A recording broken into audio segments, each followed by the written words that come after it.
임신을 하면 부부가 궁금해하는 것들이 있습니다.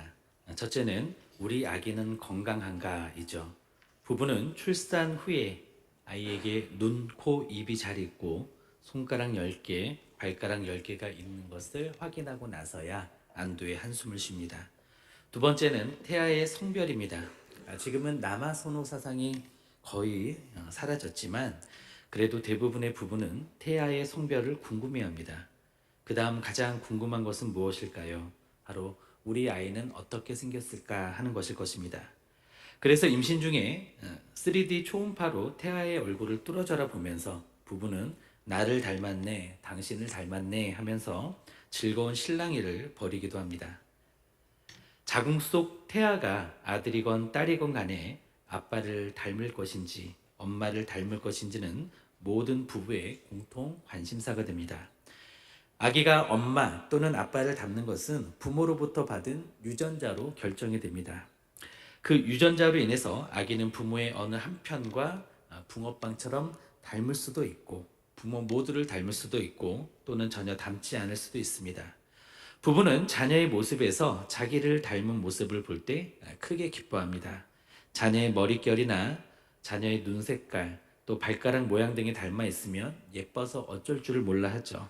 심지어 어두운 곳에 있다가 밝은 곳에 나왔을 때 자신의 자녀와 동시에 재채기라도 한다면 H 소리가 곧 웃음으로 바뀌게 됩니다.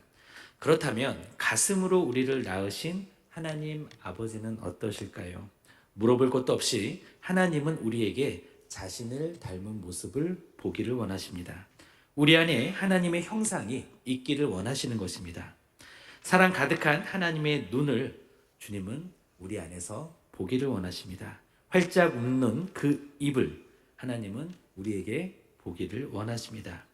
우리 안에 하나님의 성품이 있기를 원합니다. 우리 안에 하나님의 사랑, 희락, 하나님의 자비, 화평, 오래 참음, 양성, 충성과 온유와 절제가 있기를 원하십니다. 우리가 하나님의 온전하심을 그렇게 담기를 원하시는 것이죠. 오늘 본문을 통해서 우리에게 주시는 하나님의 음성을 듣기를 원합니다. 첫째로 우리가 하나님 아버지를 닮으려면 타락한 이성을 믿지 말고 순전한 하나님의 말씀을 믿어야 합니다. 우리의 이성은 타락했습니다. 타락한 이성이 내린 합리적인 결론은 죄가 됩니다. 그렇게 이성은 합리적인 죄를 짓게 합니다. 너가 나에게 나쁘게 하면 나도 너에게 나쁘게 하고 너가 나에게 좋게 하면 나도 너에게 좋게 하겠다. 오는 정이 있으면 가는 정이 있다. 오는 말이 고와야 가는 말이 곱다. 이 말은 무척 당연하고도 합리적인 말입니다. 이스라엘 사람들도 그렇게 생각을 했습니다. 그들은 이웃을 사랑하고 원수를 미워하는 것이 합리적이라고 생각했습니다. 그리고 이것은 그들에게 상식이었습니다. 그러나 예수님은 그들에게 무엇을 어떻게 말씀하셨습니까? 우리 마태복음 5장 43절과 44절 말씀을 함께 읽겠습니다. 또 내 이웃을 사랑하고 내 원수를 미워하라 하였다는 것을 너희가 들었으나 나는 너희에게 이르노니 너희 원수를 사랑하며 너희를 박해하는 자를 위하여 기도하라. 아멘. 한마디로 우리 주님은 우리의 합리성과 상식을 뛰어넘는 명령을 하고 계십니다. 원수를 사랑하며 박해하는 자를 위하여 기도하라 라고 말씀하십니다. 신약시대의 이스라엘에게는 적들이 많이 있었습니다. 로마 제국은 그들의 땅을 정복하고 그들을 폭압적으로 대했습니다. 이스라엘 사람들은 식민지의 2등 시민으로 여겨지게 되었습니다. 그리고 그들을 향한 법률의 적용은 가혹했고 그들에게 부과하는 세금은 무거웠습니다. 또 이스라엘 내부에는 분열이 일어났습니다. 친로마적인 소수의 사람들은 부유해지고 있었고 대부분의 사람들은 더 가난해지고 있었습니다. 이런 분위기 속에서의 정의는 무엇이었겠습니까? 내 편은 사랑하고 네 편은 미워하는 것이었습니다. 신약시대의 사람들은 그런 교육을 받고 자라났습니다. 그들은 회당에서 내 이웃을 사랑하고 내 원수를 미워하라 라는 말을 들으면서 자라났습니다. 당시의 바리새인들과 서기관들은 이방인들을 원수로 여겼습니다. 그리고 계만도 못하게 여겼습니다. 그리고 그들은 유대인들을 사랑하라고, 자신의 동포를 사랑하라고 가르쳤습니다. 그리고 그 이외의 모든 다른 사람들을 이방인이자 원수로 여기라고 했습니다. 그렇게 가르쳤던 것이죠. 그러면 그들이 근거로 삼은 구약 성경은 무엇을 말씀하셨을까요? 모세의 율법은 이웃을 사랑하라고 가르쳤습니다. 그런데 서기관들은 여기에 원수는 미워해도 된다라는 조항을 덧붙였습니다. 이것은 그들의 해석이었고 이것은 일종의 회피 조항이었습니다. 원수를 미워하라, 이 명령은 성경 어디에도 없습니다. 이것은 죄로 얼룩진 인간의 이성이 만들어낸 교리였습니다. 서기관들은 이웃을 사랑해야 한다면 마땅히 미워해야 할 사람들, 즉 원수들도 분명히 있을 것이라고 추론했던 것입니다. 그와 같은 논리적인 비약으로 그들은 원수를 미워하라라는 결론을 내렸던 것입니다. 게다가 그들은 이웃을 내 자신과 같이 사랑하라고 한 하나님의 말씀에서 내 자신과 가치를 빼버렸습니다. 게다가 그 당시에는 열심히 있는 바리새인과 서기관들 중에 하나님의 뜻을 반대로 이해한 사람들도 많았습니다. 그들은 유대인이 아닌 모든 사람들, 유대인 이외의 사람들, 이방인들에 대해서 멸시하는 것, 이것이 하나님께 영광을 돌리는 일이라고 생각하게 됐습니다. 이들은 이방인들은 지옥의 불쏘시개라고 생각했던 사람들이었습니다. 이것은 그들이 하나님의 말씀에서 그 일부분만을 취하고 중요한 말씀들을 의도적으로 무시한 결과 이와 같은 결론에 이르렀던 것이죠. 율법은 그들과 함께 있는 거류민을 형제와 같이 여기며 자기같이 사랑하라고 명합니다. 레위기 19장 34절의 말씀입니다. 또한 본토인에게나 그들 중에 거류하는 이방인에게 동일하게 법을 적용하라고 합니다. 출애굽기 12장 49절의 말씀입니다. 그리고 원수의 길 잃은 소나 나귀를 보거든 그 사람에게 돌리라고 명합니다. 신명기 22장 1절에서 4절까지의 말씀입니다. 잠언 말씀은요, 원수가 배고파하거든 음식을 먹이고 목말라 하거든 물을 마시게 하라고 우리에게 명하고 있습니다. 하나님의 순전한 말씀은 원수를 미워하라고 하지 않았습니다. 도리어 원수에게 음식을 주고 물을 주라고 하셨습니다. 그러나 타락한 인간은 어떻죠? 타락한 인간의 그 이성은 부담스러운 것은 빼버리고 하고 싶은 것은 덧붙이면서 하나님의 뜻과는 전혀 다른 결론을 내렸던 것입니다. 그리고 사람들은 이렇게 하는 것이 합리적이라고 생각을 했고 그 생각을 가르쳤던 것입니다. 그러므로 우리는 타락한 이성을 믿지 말고 순전한 하나님의 말씀을 믿어야 합니다. 두 번째로, 하나님 아버지를 닮으려면 하나님께 일반적인 것으로 사랑의 원리를 삼아야 한다는 것입니다. 하나님께 일반적인 것으로 사랑의 원리로 삼아야 한다는 것입니다. 자기를 사랑해 주는 사람만 우리가 사랑한다면 우리는 세상 사람들과 다를 바가 없을 것입니다. 가장 악한 죄인도 자기를 사랑하는 사람은 사랑할 수 있습니다. 예수님이 말씀하시는 사랑은 어떤 사랑일까요? 무제한적인 사랑입니다. 자신을 사랑해 주는 사람도 또 자신을 미워하는 사람도 사랑하는 것, 이것이 주님께서 우리에게 요구하시는 사랑입니다. 의인도 사랑하고 악인도 사랑하는 것, 이것이 주님께서 바라시는 모습입니다. 의로운 사람도 불의한 사람도 사랑하는 것. 그래서 예수님은 우리에게 원수까지도 사랑하라고 말씀하십니다. 핍박하는 사람들을 위해서는 기도하라고 말씀하십니다.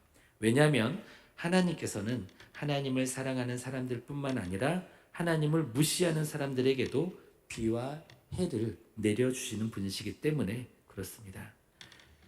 하나님은 어떠셨습니까? 믿는 사람들뿐만 아니라 불신자들에게도 축복을 하십니다. 우리 마태복음 5장 45절에서 47절까지 함께 말씀을 읽겠습니다. 이같이 한즉 하늘에 계신 너희 아버지의 아들이 되리니 이는 하나님이 그 해를 악인과 선인에게 비추시며 비를 의로운 자와 불의한 자에게 내려주심이라. 너희가 너희를 사랑하는 자를 사랑하면 무슨 상이 있으리요? 세리도 이같이 아니하느냐? 또 너희가 너희 형제에게만 무난하면 남보다 더하는 것이 무엇이냐? 이방인들도 이같이 아니하느냐? 아멘. 일반 은총이라는 것이 있고 특별 은총이라는 것이 있습니다. 일반 은총은 믿는 사람이나 믿지 않는 사람이나 모두에게 주시는 하나님의 은혜입니다. 반면에 특별 은총은 믿는 사람에게만 주시는 하나님의 은혜입니다. 일반 은총은 햇빛, 비, 공기와 같이 믿는 사람이든 믿지 않는 사람이든 누구나 누릴 수 있는 것들입니다. 그러나 죄를 속죄해 주시는 대속의 은혜와 하나님의 구원은 누구에게 임합니까? 바로 믿는 자들에게, 주님을 따르는 자들에게만 누릴 수 있는 특별 은총으로 임하게 되는 것입니다. 우리는 원수를 사랑할 때 특별 은총의 원리로 사랑해야 할 것만 같은 그런 느낌적인 느낌을 받게 됩니다. 그런데 원수를 사랑하는 원리는 특별 은총의 원리가 아니라 일반 은총의 원리를 따라야 합니다. 우리는 그 원리로 사랑해야 합니다. 하나님께는 원수를 사랑하는 것이 특별한 것이 아니라 일반적인 것이기 때문에 그렇습니다. 하나님은 악하고 추하고 더러운 사람들에게도 비를 내려주십니다. 그들을 위해 해를 비추어 주십니다. 그들은 선한 사람들과 같은 수확을 하게 됩니다. 그리고 열매도 맺게 됩니다. 하나님은 그리스도인 농부들의 노력만을 보시고 그리스도인에게만 복을 주시는 것이 아니죠. 하나님은 동시에 악한 자와 부정한 자의 노력도 보십니다. 그리고 그들에게도 동일한 복을 주십니다. 이것은 공통된 체험입니다. 하나님은 그들의 신분이나 그들이 하나님께 하는 행동에 따라서 그들을 취급하시지 않습니다. 하나님은 사람들의 행위에 휘둘리시는 것이 아니라 하나님의 사랑의 성품을 따라서 일반적인 은혜, 주님께서 주시고자 하시는 은혜를 내려주십니다. 그래서 예수님께서는 우리가 원수까지도 사랑해야 한다라고 가르치십니다. 핍박하는 사람들을 위해서 기도해야 한다라고 말씀하십니다. 하나님께서 모든 사람들에게, 우리가 원수를 생각하는 그 사람에게도 비를 내려주시고 햇빛을 비춰주시니까 하나님의 이런 일반적인 은혜를 기억하면서 그것을 사랑의 원리로 삼아서 그들을 사랑하라고 말씀하십니다. 그러나 우리의 현실은 어떻습니까? 우리는 원수를 미워하는 것이 일반적이고 원수를 사랑하는 것이 특별한 것이라고 생각을 합니다. 그러나 다시 기억하기 원하는 것은 하나님께는 원수에게도 은혜를 내리는 것이 일반적인 것입니다. 원수가 끝까지 돌이키지 않을 때 그때 심판하는 것이 특별한 것이 되는 것이죠. 그리스도인인 우리는 원수를 미워하는 것이 상식이 아니라 원수를 사랑하는 것이 상식이 되기를 원합니다. 하나님이 모든 사람들에게 햇빛과 공기와 비를 주셨다면 우리의 사랑도 모든 사람들에게 비추고 스며들고 내려야 하는 것입니다. 이렇듯 하나님 아버지를 닮으려면 하나님께 일반적인 것으로 사랑의 원리로, 우리의 사랑의 원리로 삼아야 하는 것입니다. 셋째로, 하나님 아버지를 닮으려면 원수까지 사랑해야 아버지를 닮게 됩니다. 우리는 원수를 미워하는 것은 정당하다라고 생각을 합니다. 그러나 유감스럽게도 우리가 원수를 미워하면 우리는 사탄을 닮게 됩니다. 그러나 우리가 원수를 사랑하면 그때 아버지를 닮게 되는 것입니다.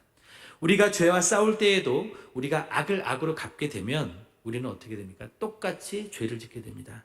똑같이 원망하고 똑같이 미워하면 우리는 동일한 죄를 짓게 됩니다. 그러나 우리가 그렇지 않고 악을 악으로 갚지 않고 선대하며 오히려 사랑하려고 노력하게 된다면 그때 우리는 죄를 짓는 것이 아니라 하나님의 선을 이루게 되는 것이죠. 그리고 우리가 또 한 가지 생각해 보아야 할 것은 우리는 사랑한다고 할 때 우리가 누군가를 사랑한다면 당연히 좋아하기 때문에 사랑한다고 생각을 합니다. 그런데 좋아하는 것과 사랑하는 것은 구별이 필요합니다. 우선 이렇게 생각해 보겠습니다. 주님은 내 원수를 좋아하라 라고 말씀하지 않으셨습니다. 내 원수를 사랑하라고 말씀하셨습니다. 좋아하는 것은 신체의 조건이나 개인의 기질이나 정서 같은 것에 좌우가 되죠. 이것은 본능적이고 감각적인 것들입니다. 우리는 얼굴이 대칭인 사람들을 좋아하고 선호하는 키의 사람을 좋아합니다. 내 입에 맞는 음식을 좋아하고 내 체질에 알맞은 기온과 습도를 좋아합니다. 그런데 사랑하는 것은 다릅니다. 사랑에는 의지가 포함이 됩니다. 좋아하지 않아도 다가가는 것은 사랑입니다. 좋아하지 않아도 그 사람을 위해 기도하는 것은 사랑입니다. 사랑은 느낌이나 감정 이상입니다. 사도 요한은 사랑과 의지를 이렇게 표현합니다. 하나님을 사랑하는 것은 이것이니 우리가 그의 계명을 지키는 것이라.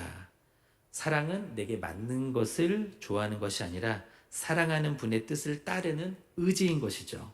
따라서 우리는 좋아하지 않는 부분이 있어도 사랑할 수 있는 것입니다. 그리고 우리는 우리가 사랑하는 분의 뜻을 따를 때 온전해지고 하나님을 닮게 됩니다. 우리 마태복음 5장 48절 말씀을 함께 읽기를 원합니다. 같이 읽겠습니다. 그러므로 하늘에 계신 너희 아버지의 온전하심과 같이 너희도 온전하라. 아멘. 자기 가족이나 자기 민족만 사랑하는 것은 누구나 당연히 할 수 있는 것입니다. 악한 자라도 그래야만 우리는 자기 편만 사랑하는 우리 한계를 뛰어넘을 수가 있습니다. 그리고 우리가 그렇게 우리 한계를 초월할 때 하나님이 온전하시듯이 우리도 온전하게 되는 것입니다. 하나님께서 인간을 창조하신 이유는 무엇입니까? 하나님은 사람이 하나님의 형상을 전하고 하나님의 사랑과 하나님의 거룩과 하나님의 은혜와 자비를 나타내기를 원하셨습니다. 그러나 하나님의 형상으로 우리가 지음을 받았지만 또 하나님의 형상으로 태초에 지음받은 사람들이 있었지만 이들은 바로 심각한 죄를 범했습니다. 아담과 하와이죠. 그들은 하나님께 불순종했습니다. 그 결과 그들은 하나님의 동산에서 쫓겨났습니다. 하나님은 이후에 이스라엘 민족을 선택하십니다. 하나님이 이스라엘 민족을 선택하신 이유는 그들이 세상에 빛이 되고 이 땅에 소금이 되기를 원하셨습니다. 하나님은 그들을 통로로 삼아 모든 민족을 축복하기를 바라셨습니다. 그러나 그들은 자신들은 선택받은 특별한 사람들로 여기고 그것을 특권으로 여겼습니다. 그리고 다른 민족들을 경멸했습니다. 그들은 그래서 실패했습니다. 그렇기 때문에 예수님은 이 놀라운 특권을 그리스도인들에게 주셨습니다. 그리고 원수까지 사랑하라고 말씀하십니다.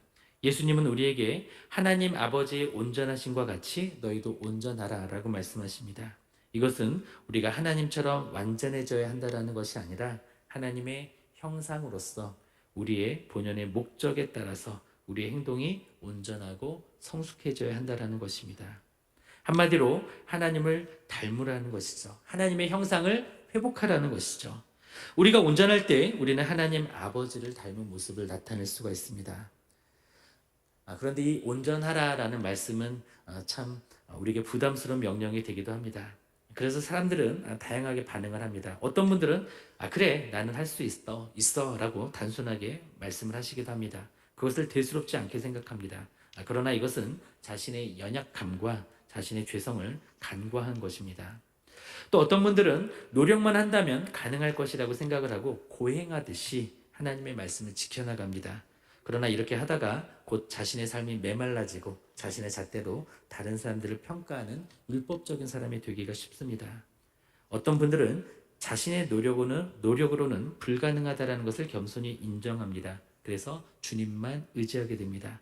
모든 선한 일에 성도를 온전하게 하고 하나님의 뜻을 행하게 하시는 주님의 은혜를 날마다 의지하면서 기도하고 매달리는 것입니다. 이것이 가장 바람직한 모습인 것이죠. 우리는 하나님 아버지를 닮아야 합니다. 그러려면 원수까지 사랑하는 온전함이 있어야 합니다. 그런데 우리에게는 그럴 힘이 없습니다. 그래서 우리는 하나님을 의지해야만 하는 것입니다. 우리는 저절로 또는 스스로 하나님을 닮을 수 있다고 자신을 과신해서는 안 됩니다. 내 노력으로 온전해질 수 있으리라는 그런 교만을 가져서도 안 됩니다. 나는 할 수 없으나 주님은 하실 수 있고 나는 내 노력이 아닌 성령의 도움으로만 원수에게도 은혜를 베푸시는 온전하신 하나님을 닮을 수 있다라는 그런 태도와 믿음으로 하나님께 매달려야 하는 것입니다. 배우 이병헌과 최민식 씨가 나오는 영화 악마를 보았다라는 영화가 2010년 8월에 개봉된 적이 있었습니다. 악마 같은 연쇄살인마 그리고 그에게 약혼녀를 잃고 그 고통을 뼛속 깊이 되갚아 주려고 하는 주인공 그들의 광기 어린 대결을 그린 영화입니다. 국정원 경호요원 팀장인 주인공은 약혼녀가 잔인하게 살해를 당하자 자신에게 가장 소중한 사람을 지켜내지 못했다라는 자괴감 때문에 또 분노 때문에 복수를 계획합니다. 그리고 범인에게 가장 고통스러운 복수를 다짐하고는 범인을 잡습니다. 그리고 처절한 응징을 시작합니다. 주인공은 범인을 잡아서 죽을 만큼의 고통만 가하고 놓아줍니다. 그리고 다시 잡아서 또 고통을 가합니다. 반쯤 죽이고 살려주고 또 잡아서 반쯤 죽이고 다시 살리고 이러한 잔인한 복수를 합니다. 그러나 악마보다 더 악랄한 그 범인은 난생 처음 만난 대등한 적수의 출연을 즐기면서 반격에 나서죠. 그러나 범인은 마침내 주인공에게 잔인하게 죽음을 당하게 됩니다. 그런데 주인공은 처절하게 응징해서 원수를 다 갚고 나서는 꺼이꺼이 하면서 서럽게 웁니다.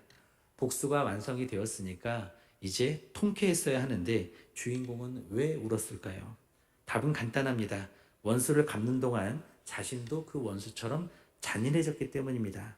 처음에는 원수의 모습에서 악마를 보았는데 원수를 갚고 나니 자신의 모습에서 악마가 보였기 때문입니다. 그래서 그는 서럽게 울었던 것이죠. 저는 니체라는 철학자는 좋아하지 않지만 그가 했던 뼈 있는 말에는 충분히 동의를 합니다. 니체는 말합니다. 괴물과 싸우는 사람은 그 싸움 속에서 스스로 괴물이 되지 않도록 조심해야 한다. 당신이 시면을 오랫동안 들여다본다면 시면 또한 당신을 들여다볼 것이다. 원수를 미워하는 것은 마땅합니다. 보복하는 것은 마땅합니다. 그런데 우리가 원수를 미워하면 우리는 악마를 닮게 됩니다. 사탄을 닮게 됩니다. 그러나 우리가 원수를 갚고자 하는 이 보복심과 그리고 그 보복심이라는 옛 본능을 버리고 원수조차 사랑하고자 한다면 그때 우리는 하나님 아버지를 닮게 되는 것입니다. 그리스도인들은 복수를 거절하고 악을 선으로 이겨야 하는 사람들입니다. 그리고 원수들을 위한 우리의 사랑은 행동과 말과 기도로 표현되어야 합니다. 그럴 때에 우리는 하나님을 닮은 하나님의 아들로 입증이 됩니다. 바라기에 우리 모두는 합리적인 사람이 되기보다는 사랑으로 손해보는 사람이 되기를 원합니다. 나에게 특별한 경우에만 사랑하는 것이 아니라 하나님의 일반 원리로 사랑하기를 원합니다. 악을 악으로 갚아 사탄을 닮는 것이 아니라 원수까지 사랑하여 하나님 아버지의 온전하심과 같이 우리도 온전해지기를 바랍니다. 그래서 아버지 하나님을 꼭 빼닮은 하나님의 형상들이 되시기를 예수님의 이름으로 축원합니다. 기도하시겠습니다.